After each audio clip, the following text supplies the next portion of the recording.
என் மனசுல உள்ள பாரமே குறைஞ்சிருச்சு. எங்க அப்பா அவருடைய நண்பர், இஸ்லாமிய நண்பர், சிந்தாமதார்னு அவருக்கு பேர். பெரிய பணக்காரர். எங்கள் அப்பா ஜவுளி கடை வச்சுருந்தார். நான் அங்கே கடையில் தான் இருப்பேன். அவர் வருவார், எங்கள் அப்பா கிட்ட பேசிகிட்டு இருப்பார். அவர் ஒரு பெரிய பணக்காரர். சிங்கப்பூரில் அவருக்கு ஒரு பெரிய கான்ட்ராக்ட் இருந்தது. பெரிய பணக்காரர் இருந்தார். பாருங்க, எல்லாம் ஒரு காலத்தில் அப்படியே போயிடுச்சு. பெரிய பணக்காரராக இருந்தவர் பெரிய ஏழையாக விட்டார். எங்கள் அப்பா கிட்ட சொன்னார், எங்கள் அப்பாவோட எங்கள் அண்ணனுடைய மாமனார் கொஞ்சம் வசதியானவர், அவர்கிட்ட 1 லட்ச ரூபா பணம் வாங்கி கொடுங்க, மீண்டும் நான் அந்த கான்ட்ராக்டை எடுத்து சம்பாதிச்சிருவேன், கொண்டு வந்து தர்றேன்னு எங்கள் அப்பாட்ட சொல்கிறார். 1 லட்ச ரூபாயெல்லாம் கொடுப்பேன். நான் சொல்கிறது எவ்வளோ காலத்துக்கு முந்தி? அப்போ 1 லட்ச ரூபான்னா ஒரு 10 கோடிக்கு சமம். கொடுப்பார் ஐயா அப்படின்னார். வாங்க போய் கேட்போம். அவர் என்ன பண்ணார், 1 லட்ச ரூபாய் இவருக்கு கடன் கொடுத்துட்டார். எங்கள் அப்பாவை நம்பி கொடுத்துட்டார். நோட்டு எழுதி வாங்கிட்டு கொடுத்துட்டார். வந்துட்டார். சார் 3 வருஷத்தில் அது நோட்டு காலாவதி ஆகிடும் இல்லையா? 3 வருஷமும் ஆகிட்டு இன்னும் 1 பைசா கூட அவரால் கொடுக்க முடியல. வந்தார். எங்கள் அப்பாவை அழைச்சிக்கிட்டு அவர் வீட்டுக்கு போனார். ஓய், பணம் தான் கொடுக்க மாட்டேங்கிற, வரவு வச்சாவது குடியா, ஒரு 500 ரூபா வரவு வச்சு குடியா அப்படின்னார். அதுக்கு அந்த சிந்தாமதார் சொன்னார், 500 ரூபா வரவு வச்சிடுவேன், 500 வேணும்ல, அதே இல்லையே, 500 என்கிட்ட இல்லையே. ஐயா நீங்கள் போங்க, நான் பணம் வந்தால் கொண்டு வந்து தர்றேன், போங்க, இப்போ என்கிட்ட ஒன்றும் இல்லை. கண்ணாபுலன்னு திட்டுறார். இவர் பணம் கொடுத்தவர் கண்ணாபுலன்னு திட்டுறார். அவர் அதை கவலையே படலை. நீங்கள் திட்டுறது பூரா நியாயம், நான் வாங்கிட்டு கொடுக்கல அதனால திட்டுறீங்க, என்னால் முடியல, பணம் வந்தால் தர்றேன் போங்கன்ட்டார். திட்டிவிட்டு இவர் வந்துட்டார். சார் சரியாக 7 வருஷம் ஆகிட்டு. அதுக்கு பிறகு அவருடைய மாப்பிள்ளை அதே மாதிரி சிங்கப்பூருக்கு போய் அதே கான்ட்ராக்ட் எடுக்கிறார். பெரிய பணம் வந்துட்டு, வருமானம் வந்துட்டு.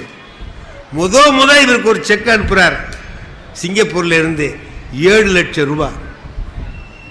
அந்த சிந்தாமதார் என்ன பண்ணார், எங்கள் அப்பா வந்து கூப்பிட்டார். போய் பணத்தை எடுத்துக்கிட்டு வந்து, வாங்க வாழ்மங்கலங்கிறது அவர் ஊர், சின்ன கிராமம், வாங்க வாழ்மங்கலத்துக்கு போவோம்னார். குதிரை வண்டியில் 2 பேரும் போகிறாங்க. என்னன்னு எங்கள் அப்பாவுக்கும் தெரியாது. கொண்டு போய் இந்த பணத்தை கொண்டு போய் அவர்கிட்ட கொடுத்தார். 7 லட்சம் ரூபாய இதோ இருக்குன்னார். என்னையா இவ்வளவு பணம்னார். நான் அல்லாஹ் கிட்ட வேண்டிக்கிட்டேன், முத எவ்வளவு பணம் வருதோ அதை கொண்டு போய் நான் அவருக்கு கொடுக்கணும், வாங்கின கடனை கொடுக்க முடியலேன்னு வேண்டிக்கிட்டேன். முத 7 லட்சம் வந்திருக்கு, அது உங்களுக்குன்னார். இவ்வளவு வேண்டாம் ஐயா, நீயே பாவம் கஷ்டப்பட்டிருக்க, நான் 2 லட்ச ரூபா எடுத்துக்கிறேன், பாக்கிய நீ அல்லாஹ் கிட்ட நான் சொல்லிட்டேன். அல்லாஹ்ட்ட சொன்னேன். முதலியார் திட்டிட்டு போறார். அவர் நியாயம் திட்டினது, ஆனால் பணம் வந்தா முத அவர் கடனை தான் கொடுப்பேன்னு சொல்லி வேண்டிக்கிட்டேன். இறைவன்ட்ட நான் துவா பண்ணிக்கிட்டேன். அதன்படி வந்தது. 7 லட்சத்தை கொடுக்குறேன்னு சொல்லி கொடுத்துட்டார். சார் வாங்கவே இல்லை, திரும்ப வந்துட்டார். ஒரு வார்த்தைக்கு உள்ள மதிப்பு அவருக்கு இன்னுமே கொடுக்க வேண்டியதே இல்லை. நோட்டெல்லாம் காலாவதி ஆயிட்டு, கேட்கறதுக்கு நியாயம் இல்லை. ஆனால் வாக்கு இருக்குல்ல, கை நீட்டி வாங்கிட்டேன்ல, அதை எப்படி நான் இல்லைன்னு சொல்றது? அந்த நியாயம், அந்த நேர்மை, அந்த தர்மம் இருக்கிற வரை உலகில் மழை பெய்யும். இப்ப மழை பெய்யுதே ஏன்னு கேட்டா, யாரோ ஒருத்தன் அப்படி இருக்கான், யாரோ ஒருத்தர் 2 பேரும் அப்படி இருக்கான்னு அர்த்தம். நான் இல்லைங்கிறதுனால ஒருத்தர் இல்லைன்னு அர்த்தமா? ஒரு வார்த்தை சொன்னோம்னா நம்ம என்ன நினைக்கிறோம்? ஒரு வார்த்தை, சார் அவர்கிட்ட சொல்லிட்டேன் சார், இன்னும் எழுதியா கொடுத்துருக்க, சதான் போயா அப்படிம்மா. ஹரிச்சந்திரன் அப்படி செஞ்சானா? அவன் எழுதியா கொடுத்தான்? இல்லை. நான் உனக்கு கொடுக்குறேன்னு சொல்லலேன்னு ஒரு பொய் சொன்னேன், உன்னை விட்டுறேங்கிறா விஸ்வாமித்திர. பொய் சொன்னாரோ? சொல்லல. அரசாங்கம் போனாலும் சரி, மனைவி போனாலும் சரி, புள்ள போனாலும் சரி, உண்மைதான் பேசுவேன்னு சொல்றேன். இப்ப இதுக்கு என்ன அர்த்தம்? ஒண்ணு நான் உன்கிட்ட சொன்னேன்னு சொல்லுப்பா, நான் விட்டுட்டு போறேன்னு தான் சொல்றான். போய் சொல்லணும், சொல்ல வைக்கணுங்கிறதுக்காக சொல்றேன், சொல்லல. அப்போ அந்த ஒரே ஒரு பொய், ஒரு வார்த்தைங்கிறது அவ்வளவு முக்கியம். ஒரே ஒரு நிகழ்ச்சி சொல்றேன். எங்க சாரு கும்பகோணத்துக்கு பக்கத்தில் இருக்கிறார். கும்பகோணத்துக்கு பக்கம் தான் அவருக்கு ஊர். எங்க டெப்டி கலெக்டருக்கு ஊர் கும்பகோணம் பக்கம்தான். அந்த ஊர்ல ஒரு அருமையான நிகழ்ச்சி நடந்தது கும்பகோணத்தில். கும்பகோணத்துக்கு பக்கத்தில் உள்ள ஒரு ஊர்ல ஒரு பெரிய சங்கீத வித்வான் இருக்கார். ஒரு வார்த்தைக்கு எவ்வளவு மதிப்புங்கிறதுக்காக சொல்றேன். அவரு பேரு நரசையர். அவரு சங்கராபரண ராகம் பாடுறதுல ரொம்ப கெட்டிக்கார். அதனால அவருக்கு பேரே சங்கராபரணம் நரசையர்னு பேர். சங்கராபரணம்ங்கிற ராகம் பாடுறதுல ரொம்ப தேர்ந்தவர். திருவாரூர் ராஜரத்னம் பிள்ளை தோடி பாடுவதில் ரொம்ப கெட்டிக்காரரு. தோடினா அது ராஜரத்னம் பிள்ளைகிட்ட கேட்கணும்னு சொல்லுவாங்க. இப்ப நரசையர் சங்கீத வித்வான். சங்கராபரணம் ராகத்தை ரொம்ப நல்லா பாடக்கூடியவர். அவருக்கு பேரே சங்கராபரணம் நரசையர். அவருக்கு ஒரு 100 ரூபாய் பணம் வேண்டியதா இருக்கு. நான் சொல்றது ஒரு 200 ஆண்டுகளுக்கு முந்தி நடந்த கதை.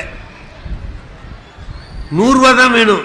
பொண்ணு கல்யாணத்துக்கு ஒரு 100 ரூபா இப்ப தேவையா இருக்கு, கிடைக்கல. அவர் என்ன பண்ணார், அங்க இந்த மூப்பனார் குடும்பம் ரொம்ப பெரிய குடும்பம். அந்த மூப்பனார் குடும்பத்தில் போய் ஒரு 100 ரூபா கடன் கேட்கிறார். அவங்க கேட்குறாங்க, எதையாவது வச்சாதான் நாங்கள் பணம் கொடுப்போங்கிறாங்க. எதையாவது அடகு வச்சா தான் பணம் கொடுப்போங்க. என்கிட்ட அடகு வைக்க ஒன்றும் இல்லையே. ஏன் இல்லை? உங்ககிட்ட தான் ராகம் இருக்கு இல்லையா? ஆமா, அதை அடகு வை. அதை எப்படிங்க அடகு வைக்கிறது? நீ இந்த 100 ரூபாயை என்கிட்ட கொடுத்து கணக்கு தீர்க்கிற வரைக்கும் எங்கேயும் அதை பாடக்கூடாது. சரியா? சரி. 100 ரூபாயை கடன் வாங்கிட்டு சங்கராபரண ராகத்தை அவர்கிட்ட அடகு வச்சுட்டார். இது சொன்னதுதான், எழுதல, ஒன்றும் செய்யல, எதுவுமே செய்யல. சங்கராபரண ராகத்தை அடகு வச்சாச்சு. 100 ரூபா வாங்கினார், பொண்ணுகளை நடந்துச்சு, போயிட்டார். போற இடங்கள்ல, கச்சேரிக்கு போற இடத்துல சங்கராபரண ராகத்தை தவிர மற்ற ராகங்களை பாடுவார். எல்லாரும் கேட்பாங்க, என்ன முக்கியமானது பாடாம அதை பாடுறீங்களேன்னு. இல்லை, இன்னைக்கு உடம்பு சரியில்லைன்ட்டு போயிடுவார். ஏதோ ஒரு போய் சொல்லிட்டு அப்படி போயிடுவார். கும்பகோணத்தில் ராயர் வீடு பெரிய பணக்கார வீடு. அந்த ராயர் வீட்டில் கல்யாணம். அங்கே இவர் பாடுறார் கச்சேரி. கூட்டம். அவருக்கு நல்லா பாடுறவருங்கிறதுனால எதுக்க சங்கீத வித்வான்கள் எல்லாரும் பெரிய ஆட்கள்லாம் உட்காந்து கேட்கறதுக்கு ரசிகர்கள் இருக்காங்க. ரசிகர்கள் நல்லா இருந்தால் தான் பேச்சு நல்லா இருக்கும், பாட்டு நல்லா இருக்கும், எல்லாமே நல்லா இருக்கும். கேட்குறவங்க அப்படியே பேசாமல் இருந்தாங்கன்னா பேசுகிறவனுக்கு ஏண்டா பேசுகிறவனு வந்துடும். பேசாமல் வீட்டிலே இருந்திருக்கலாமேங்கிற மாதிரி நினைக்கிற மாதிரி வச்சிடக்கூடாது. அதை ரசிக்கிறாங்கங்கிறது நமக்கு தெரியணும். அப்போ எதுக்கு உட்காந்துருக்கிற சங்கீத வித்வான்கள்லாம் சங்கராபரணம் பாட போறார், கேட்போம் கேட்போம்னு இருக்காங்க. அவர் பாடல. ராயர் போனார், யோ சங்கராபரணத்தை பாடியா அப்படிங்கிறார். நரசையர் சொன்னார், என்னால் பாட முடியாது. ஏன் ஏன் பாட முடியாது? இல்லைங்க, வேண்டாம், அதை கேட்காதீங்க. சொல்லியா? அடகு வச்சிருக்கேன். அப்படியா? இந்தா 100 ரூபா கொண்டு போய் அவர்கிட்ட கொடுத்துட்டு வா, நாளைக்கு இவர் கச்சேரி நடக்கும்ட்டான். இவர் கொண்டு போய் கொடுத்து, ஐயா கணக்கு தீர்ந்து போச்சு, இன்னமா நான் ராகத்தை பாடலாமான்னு பாடியா அப்படின்னா, மறுநாள் சங்கராபரண ராகத்தை பாடுறார். அடகிலிருந்து மீட்டேன். எங்க எங்கேயாவது போற இடத்துல சக்கராபரண ராகம் பாடினா அவருக்கு தெரியவா போகுது? தெரியாதுல்ல. ஏன் பாடிடக்கூடாதா? வார்த்தை சொல்லியாச்சுன்னா அதை மீறக்கூடாது, தட்டக்கூடாது. ஹரிச்சந்திரனுடைய அந்த மரபு இன்னைக்கு வரைக்கும் வருது. அதே மாதிரி நான் நல்லா பாடுவேன். ஒரு காலத்தில் நான் நல்லா பாடுவேன். ஹைஸ்கூலில் படிக்கிற காலத்தில் பாடுவேன். என் கிளாஸில் உள்ள பயல்வெல்லாம் என்ன பண்ணானுவ, டேய் நீ சும்மா இருக்க மாட்டானுவல்ல, இந்த பயல்வன்னா ஒம்பளப்பானு இல்லையா, நீ ரொம்ப நல்லா பாடுறடா, கேபி சுந்தராம்பா மாதிரி பாடுறேன்னா. இது எதுக்குடா என்ன உயர்த்துறதுக்கு சொல்கிறியா தாழ்த்துறதுக்கு சொல்கிறியான்னு தெரியல. ஒரு நாள் சாயந்தரம் என்ன பண்ணானுவோ, என்ன அழைச்சிக்கிட்டு போனானுவோ சார், நாகூர் அனிபாக்கிட்ட அழைச்சிட்டு போயிட்டானுவோ. நாகூர் தான் என்னோடய ஊர், அங்கே தான் இருந்தேன். அண்ணே என்ன இங்கடா, என்னடா இவனை இழுத்துட்டு வந்திருக்கீங்க, என்னடான்னார் அவர். அண்ணே நல்லா பாடுறான்னே, உங்கள் பாட்டே அருமையாக பாடுறான்னே அவன். அப்படியா, இவன் இந்த ஜவுளி கடை மொழியார் விட்டு பிள்ளைகளா? ஆமாம், ஆனால் நல்லா பாடுறான். எங்கடா ஒரு பாட்டு பாடு அப்படின்னார். நான் அவர் பாடுற பாட்டையே அவர்கிட்ட பாடினேன். அவருக்கு புரிஞ்சு போச்சு நமக்கு எவ்வளவு சங்கீத ஆற்றல் இருக்குங்கிறது அவருக்கு தெரிஞ்சு போச்சு. அவர் ஒரு கேள்வி கேட்டார்கள் என்கிட்ட, நாகூர் அனிபா நீ ஏன் பாடணும்னு ஆசைப்படுறேன்னு கேட்டார். கச்சேரி பண்ணலாம், நிறையா பணம் வரும் அப்படின்னு. அதானே, மாதம் 100 ரூபா உனக்கு நான் தர்றேன், பாடாத. மாதம் 100 ரூபா ரொம்ப நாள் எனக்கு அனுப்புனார் சார். அவர் பாடாமல் இருன்னு அவர் அடவு வச்சார். அவர் என்ன பண்ணார், சங்கீதத்துக்கு நானும் ஏதாவது சேவை செய்யணும்ல, இந்த சேவையை செய்கிறேன்னு சொன்னார். என்னுடைய வாழ்க்கையில் திருக்குறள் எனக்கு ரொம்ப உதவியாக இருக்கும். திருக்குறளை நான் ஒரு நடைமுறைக்கு ஏற்ற நூலாக வைத்திருக்கிறேன். ஏதாவது ஒன்றுனா நான் திருக்குறளை பார்ப்பேன். ஒரு நாள் நான் பள்ளிக்கூடத்துக்கு அப்போ சைக்கிளில் போவேன், போய் திரும்புகிறேன், வடக்கு வீதியில் திரும்புகிறேன். அரசகுல தெருவிலேருந்து, அவருக்கு தெரியுங்கிறதுனால சொல்கிறேன், அரசகுல தெருவிலேருந்து வடக்கு வீதியில் திரும்புகிறேன். அந்த முனையில் ஒருத்தர் நின்றுக்கிட்டு இருந்தான். ஐயா வாங்கன்னா, யாரோ கூப்பிட்றாங்களே அப்படின்ட்டு போனேன். நீங்கள் தான் சண்முக வடிவேலான்னு கேட்டான். ஆமாம். அப்போனா கிட்ட வாங்கன்னா, ஏதோ ரகசியம் சொல்ல போகிறான் போல இருக்குன்னு நினச்சி கிட்ட போனேன். நல்லா வாங்க, கிட்ட வாங்க.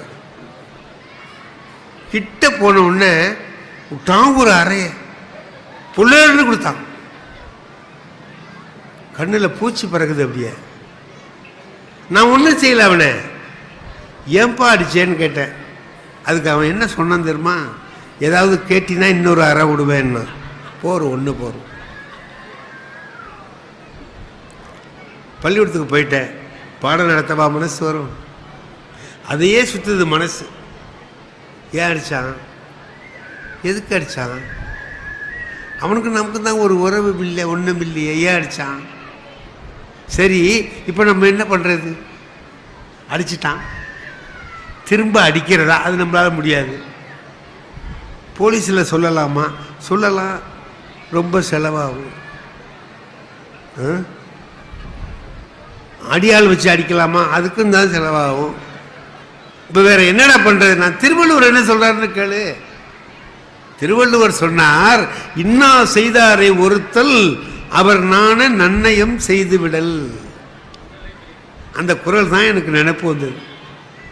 இன்னா செய்தாரை ஒருத்தல், நமக்கு கெடுதல் செய்தவர்களை தண்டிப்பது எப்படி என்றால், அவர் நாண நன்னயம் செய்துவிடல். அவர் வெட்கப்படும்படியா அவருக்கு ஒரு நன்மையை செய்துவிடு. இது திருவள்ளுவர் காட்டுற வழி. இப்ப நான் பார்த்தேன், திருவள்ளுவர் வழியிலே போவோம். என்னைக்காச்சும் ஒரு நாளைக்கு எதுக்கு வருவான், அவனுக்கு நம்ம ஒரு உதவி செய்வோம், சரியா போயிடும். அதான் அவனை தண்டிக்கிற முறை. அப்படி திருவள்ளுவர் சொல்றார். சார், அன்னைக்கு சாயந்தரமே எனக்கு அந்த சான்ஸ் கிடைக்கும்னு நான் நினைக்கல. மாலையில் பள்ளிக்கூடம் முடிஞ்சு வீட்டுக்கு போகிறேன், என்ன அடித்தவனை வேற ஒருத்தன் அடிச்சுக்கிட்டு இருக்கான் சார். என்ன காலையில் அடிச்சவன் இப்போ அடி வாங்கிட்டு இருக்கான். ஒருத்தன் குத்துறான், என்ன இவன் ஒரு அறை தான் விட்டான், அவன் அடிக்கிறான், குத்துறான், காலால் எட்டி உதைக்கிறான், எல்லாம் பண்ணுறான். அறிவு கெட்டவனே, நாயே, அது இதுன்னு திட்டுறான். இவன் வாங்கிட்டே இருக்கிறான். இப்போ நம்ம மனசு என்ன செய்யும்னா கொஞ்சம் சந்தோஷப்படும். காலைல நம்மளை அடித்தான், இப்போ வாங்குறான், வாங்கிட்டோம். நான் அப்படி நினைக்கல. இந்த நேரத்தில் போய் நம்ம அவனுக்கு உதவி செய்வோம். திருவள்ளுவர் சொல்கிறார் இல்லையா, அவர் நானே நன்னயம் செய்து விடல்னு செய்வோம்னு நினச்சிக்கிட்டு போகிறேன். அந்த அடிக்கிற ஆளை கேட்டேன், யோ ஏன் அவரை அடிக்கிற? யோ எனக்கும் அவருக்கும் உள்ளது, நீ போ. நடு ரோட்டில் பிடிச்சிக்கிட்டு ஒருத்தனை அடிக்கிற, கேட்காம இருக்க முடியுமா? ஏன் அடிக்கிற? அவன் சொல்கிறான், உனக்கு தெரியணும் இப்போ முக்கியமாக. ஆமாம், 10 ரூபா வாங்கினான் ஐயா, 10 ரூபா. 4 வருஷம் ஆச்சு, கொடுக்க மாட்டேங்கிறான். எப்போ கேளு அப்போங்கிறான், இப்போங்கிறான். இன்னைக்கு கேட்குறேன், 4 வருஷமா கொடுக்க மாட்டேங்கிறியாடான்னு கேட்குறேன். அதுக்கு அவன் என்ன சொன்னான் தெரியுமா? என்ன சொன்னான்? யோ உனக்கு முந்தி கொடுத்தவன்லாம் சும்மா இருக்கான், நீ ஏன் அவசரப்படுறேன்னு கேட்குறான். 5 வருஷம் 6 வருஷம்லாம் சும்மா இருக்கான், நீ 4 தான், நீ எதுக்கு கிடந்து தவிக்கிறன்னு சொல்லி கேட்குறான். அடித்தா என்னான்னு கேட்டேன். 10 ரூபா ஒரு பெரிய காரியம் ஐயா, அதுக்காக போயிட்டு அவனை அடிக்கிறியே, நியாயமா அப்படின்னு. அதுக்கு அவன் சொன்னான், அவ்வளவு ரோசமாக இருந்தால் அந்த 10 ரூபாய் என்ன கொடு. இப்போ நான் பார்த்தேன், அவர் நானே நன்னயம் செய்து விட, ரைட்டு இந்த 10 ரூபா. அவன் வாங்கிட்டு இப்போதான் நீ மனுஷன்ட்டு அவன் போயிட்டான். திருவள்ளுவர் என்ன சொல்லியிருக்கிறாரு?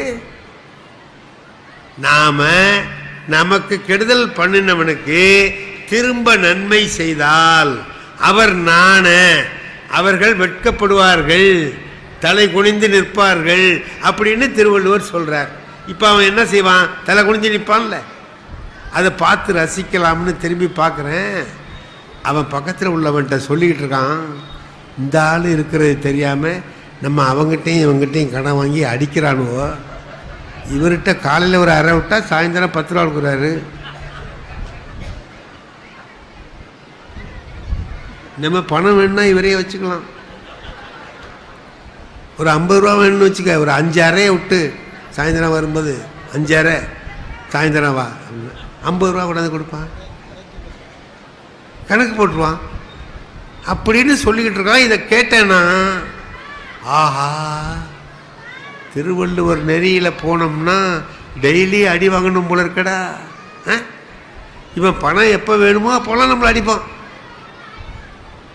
என்ன வள்ளுவர் இப்படி நம்மளை மாட்டி விட்டாரே அப்படின்னு நினச்சிக்கிட்டு நான் வீட்டுக்கு போய் அதை யோசனை பண்ணிவிட்டு திருக்குறளை எடுத்து பார்த்தேன். திருவள்ளுவர் சொல்கிறார், டேய் ஒரே ஒரு குறளை படிச்சுட்டு அதன்படி போகலான்னு நினைக்காத, பொதுவாக எல்லாத்தையும் பாரு, நான் உனக்கு வழி காட்டியிருக்கேன் பார்த்துக்கோன்னு. பார்த்தா இன்னொரு குறளில் சொல்கிறார், நன்று ஆற்றல் உள்ளும் தவறு உண்டு, அவர் அவர் பண்பறிந்து ஆற்றாக்கடை. நான் நல்லது செய்ய சொல்றேன், யாருக்குன்னு தெரிஞ்சுக்கோ. அவர் நானேன்னு சொன்னான். அவர் வெட்கப்படும், எவன் வெட்கப்படுவானோ அவனுக்கு நல்லது செய்யலாம். ஆனா எவன் அதை தனக்கு வாய்ப்பா எடுத்துக்கிட்டு டெய்லி நம்மளை அடிக்கிறானோ அவனுக்கு என்ன முறையோ அந்த முறையில் தண்டனை கொடுத்துடணும். நன்று ஆற்றல் உள்ளும் தவறு உண்டு, அவர் அவர் பண்பு அறிந்து ஆற்றாக்கடை. அவர் அவர் பண்பை தெரிந்து கொண்டு செய் அப்படின்னு சொல்லி சொன்னார்.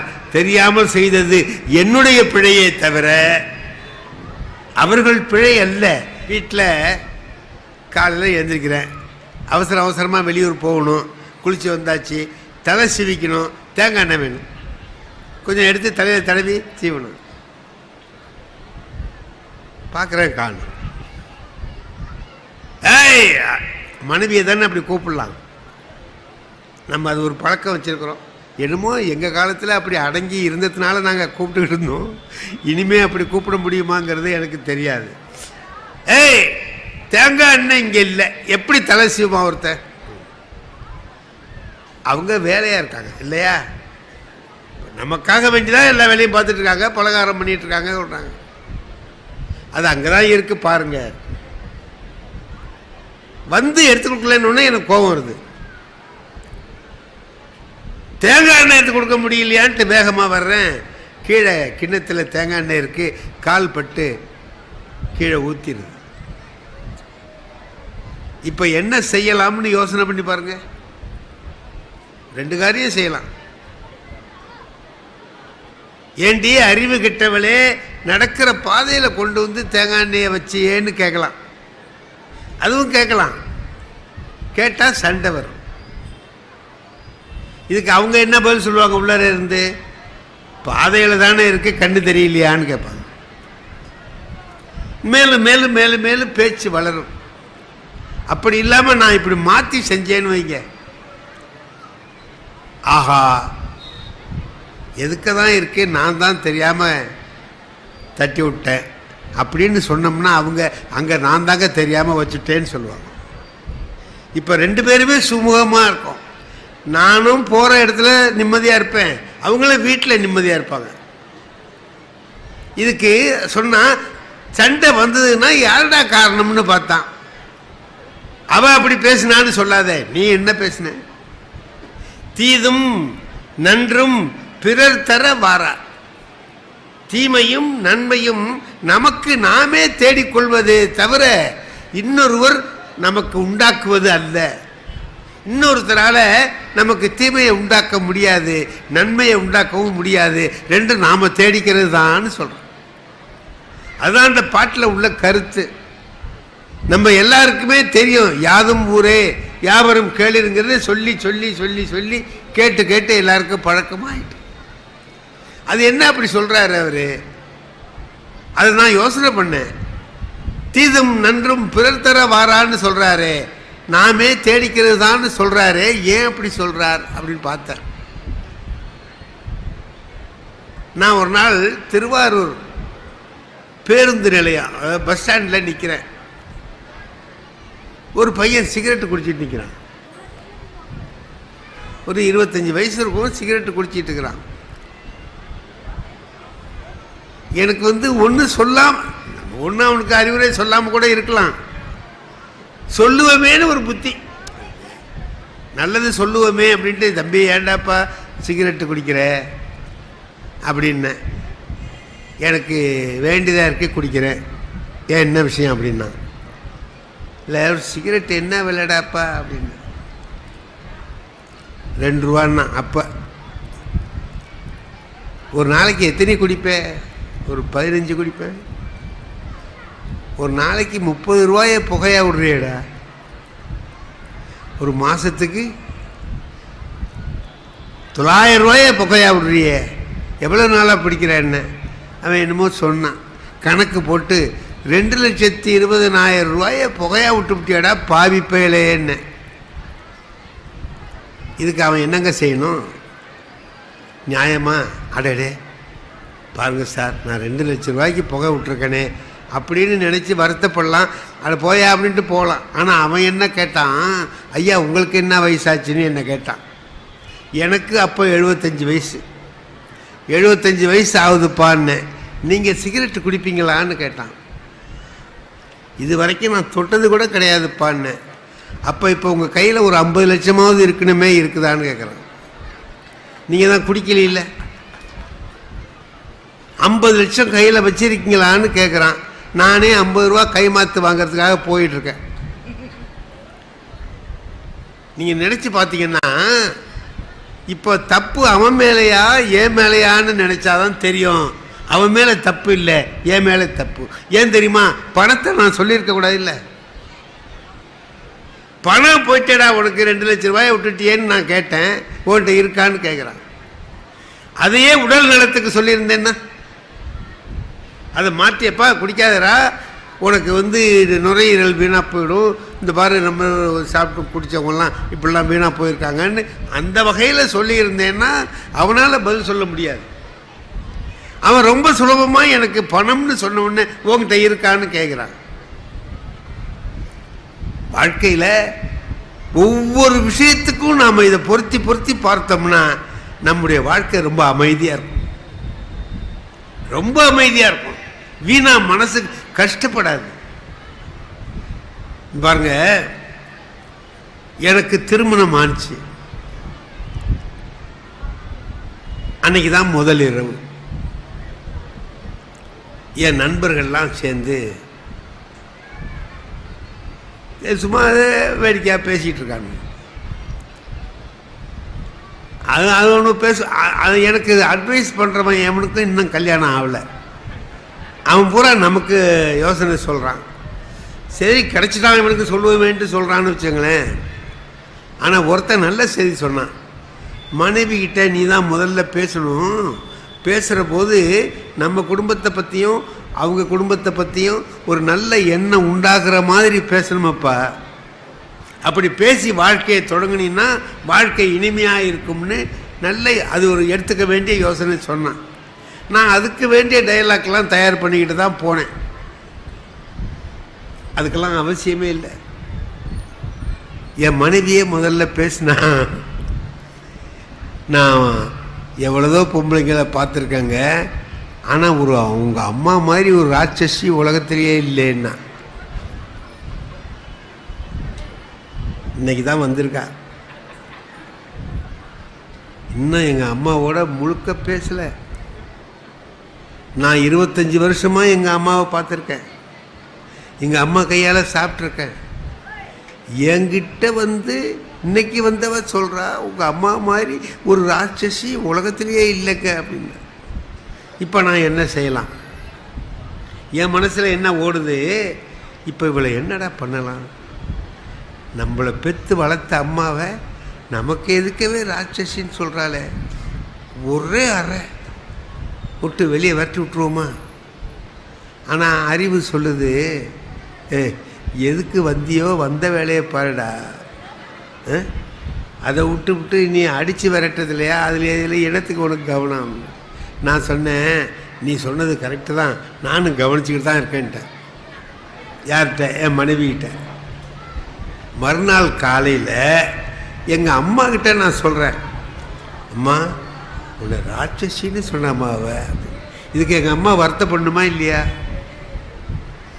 அது கிடக்கட்டும், நீ என்ன பண்ணேன்னாங்க. நான் அனுசரித்து போயிட்டம்மான்னு. அதான்டா கரெக்டு. உங்கள் அப்பார்கிட்ட நான் சொன்னதை விட அவள் ஒன்றும் ஜாஸ்தியாக சொல்லடா.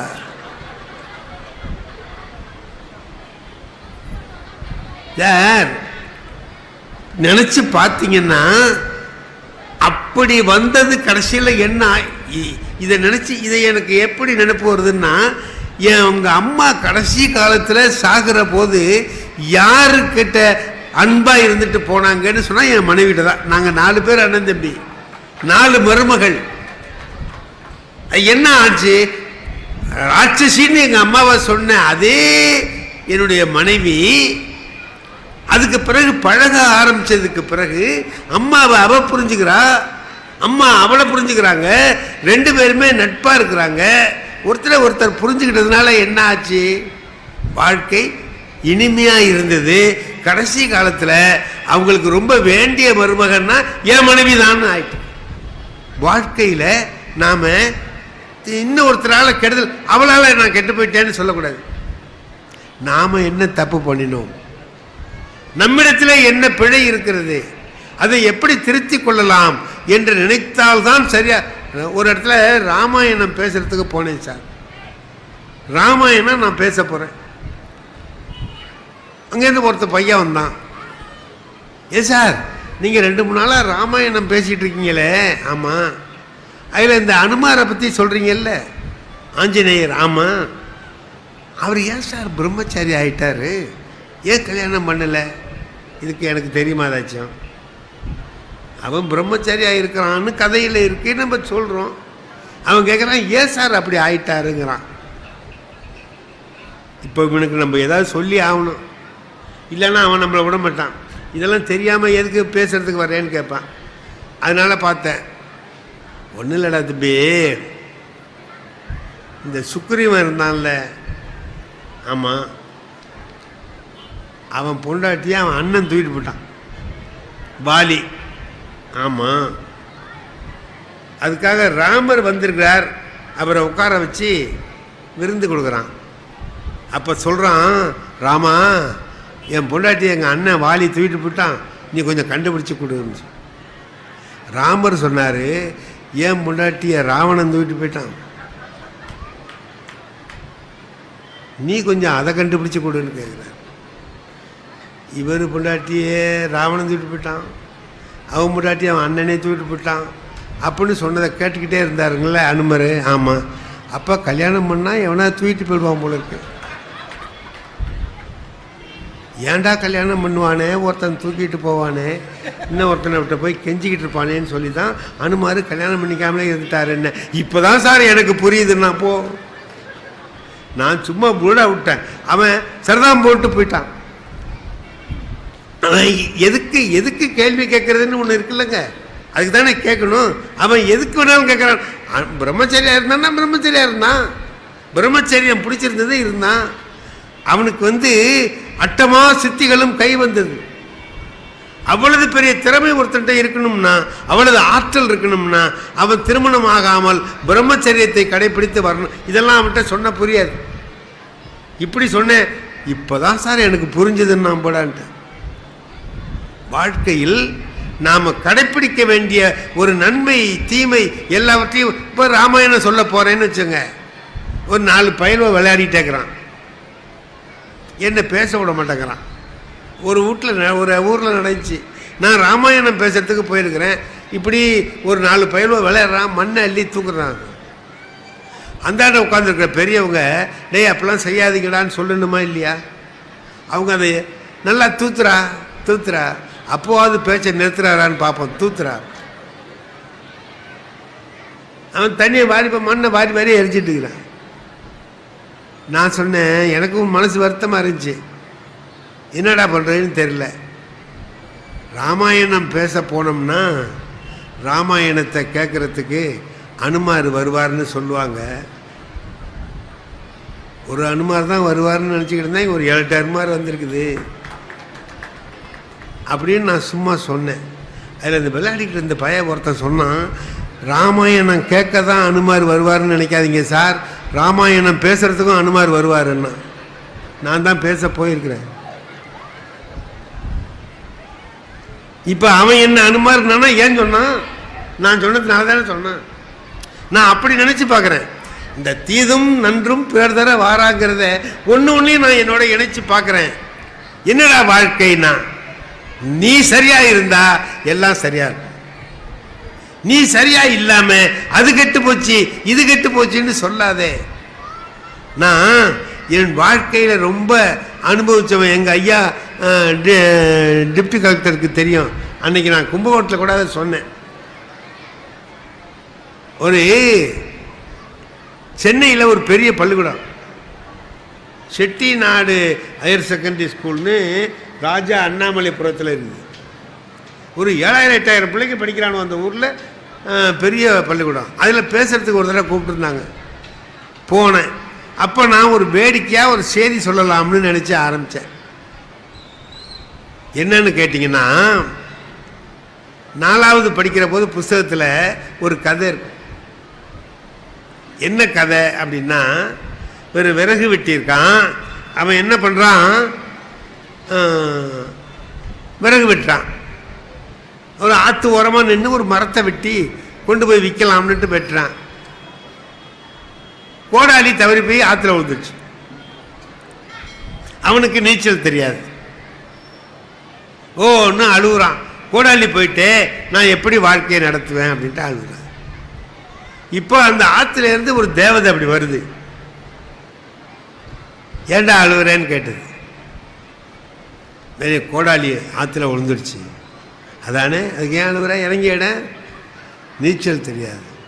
அதான் சரி இப்போ அப்படின்ட்டு உள்ளர போய் ஒரு தங்க கோடாலியை கொண்டாந்து அப்படி காட்டுது. இதான் உன்னோடையா, ஏழையாக இருக்கானே என்ன செய்கிறான்னு பார்ப்போம்னு அது கொண்டாந்து காட்டுச்சு. அவன் சொன்னான், இது என்னோட இல்லைன்ட்டான். இது என்னோட இல்லை.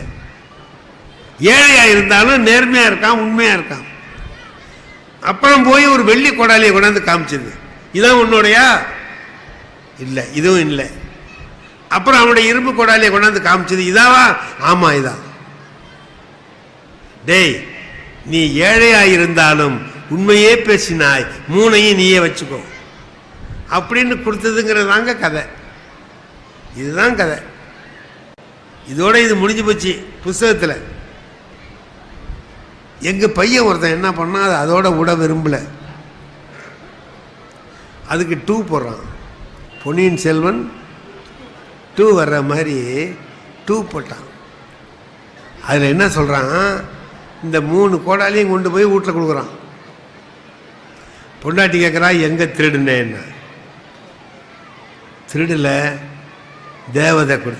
தேவதை எங்கேயா தேவதை கொடுக்கும்? என்ன கதை அடிக்கிறியா? இல்லை இல்லை, ஆற்றுல விழுந்துட்டு அப்படின்னு எல்லாத்தையும் நடந்ததெல்லாம் சொன்னான். நீ பொய் சொல்கிற.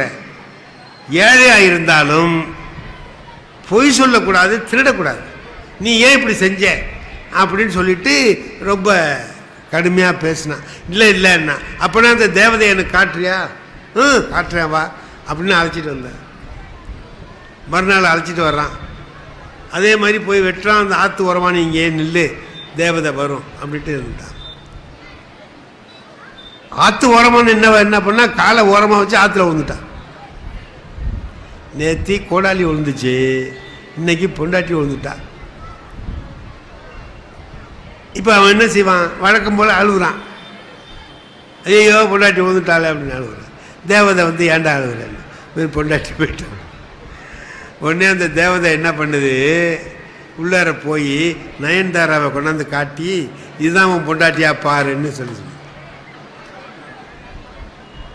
இந்த பையன் என்ன பண்ணான், ஆமாம் இதுதான்ட்டான்.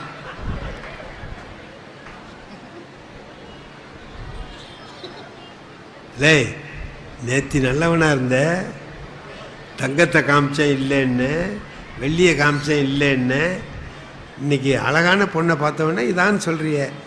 ஏண்டா வீணா போயிட்டியா, கெட்டு போயிட்டியா? நீ உன்னை பற்றி எனக்கு தெரியும். நீ இப்படி தான் முதல்ல நயன்தாராவை கொண்டாந்து காட்டுவேன், நான் இல்லைம்பேன், நீ சும்மா இருப்பியோ. அப்புறம் தமன்னாவை கொண்டாந்து காட்டுவேன், நான் அதுவும் இல்லைம்பேன். அப்புறம் என் பொண்டாட்டியை கொண்டாந்து காட்டுவேன், ஆமாம்மே, உண்மையே சொன்னேன், 3ஐயும் வச்சுக்கம்பேன். நானே ஒன்றை வச்சுக்கிட்டு படாத பாடுபடுறேன், 3ன்னா எனக்கு ஆபத்து இல்லையா, அதனால தான் நான் அப்படி வந்ததோடு போயிடுவோம்டான்னு சொல்லிட்டு சொன்னேன். இப்படி இந்த பையன் எழுதியிருக்கான் கதை. இதை அந்த பிள்ளைகளுக்கு வேடிக்கையாக சொல்லலாம்னு நினச்சி நான் சொன்னேங்க. எனக்கு இந்த சினிமா, புது சினிமாவெல்லாம் பார்த்து பழக்கம் இல்லை, புது நடிகைகள்லாம் எனக்கு தெரியாது. இந்த 2 பேர் சொல்கிறேன் பாருங்க. இப்போ இதையே தான் சொல்லுவேன், நயன்தாரா தம்மன்னான்னு. ஏன்னா என் பேத்தி எனக்கு அது எழுதி கொடுத்தது. இப்போ உள்ள பேர்லாம் தெரியலப்பா, ஒரு 2 பேர் சொல்லுன்னு அவள் எழுதி கொடுத்தா. எதுக்கு அவள் பேர்லாம் நீ கேட்குறேன்னா, சும்மா எழுதி கொடு அப்படின்னு. அதில் முதல்ல நயன்தாரா சொல்லிட்டேன், தமன்னா சொல்ல வரல, மறந்துவிட்டு. இந்த எதுக்கு உட்காந்து ஒரு பையன்ட்ட நான் கேட்டேன், ஒரு அழகான பொண்ணு பேர் சொல்லுடாப்பா அப்படின்னு. அந்த ஸ்கூல் பையன் எழுச்சி சொன்னான், உலகத்திலேயே அழகான பொண்ணுன்னா அது எங்கள் அம்மா தான் சார்னு. என் வாழ்க்கையிலேயே மறக்க முடியாத நாள் அந்த நாள்.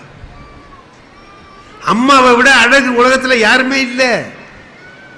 உடல் அழகு அழகு அல்ல, பாசம், அன்பு, இதுதான் உண்மையான அழகு. அப்படி பார்த்தா எங்க அம்மாவை விட என் மேல பாசம் உடையவர்கள், அன்பு உடையவர்கள் உலகத்தில் யாரும் இல்லை. அப்போ நான் ஒன்று தெரிஞ்சுக்கிட்டேன், இந்த பிள்ளைகிட்டேருந்து நம்ம கற்றுக்க வேண்டியது எவ்வளவோ இருக்கு. எவ்வளவு நல்ல விஷயத்தை ஒரு சின்ன பையன் எவ்வளவு அழகா சொல்றான். அப்படி பார்க்கிற பொழுதுதான் நமக்கு தெரிகிறது, வாழ்க்கையில் ஒவ்வொன்றிலேயும் நாம் என்ன செய்யலாம், நாம் எப்படி திருந்தலாம், நமக்குள்ளே இருக்கிற தவறுகளை எப்படி நீக்கிக் கொள்ளலாம், மற்றவர்கள் குற்றத்தை காண்பதை விடுத்து நம்முடைய குற்றத்தை. ரொம்ப ரொம்ப அழகு. நாம் அந்த பழைய இலக்கியங்களை எல்லாம் பார்த்துட்டு நம்முடைய வாழ்க்கையை இன்றைக்கு பார்த்தோமானதான் தெரியும், நாம் தான் தவறுடையவர்கள். மற்றதெல்லாம் சரியாக தான் இருக்கு, நம்மை திருத்தி கொண்டால் எல்லாம் சரியாகிவிடும் என்பதை நாம் உணர முடியும்.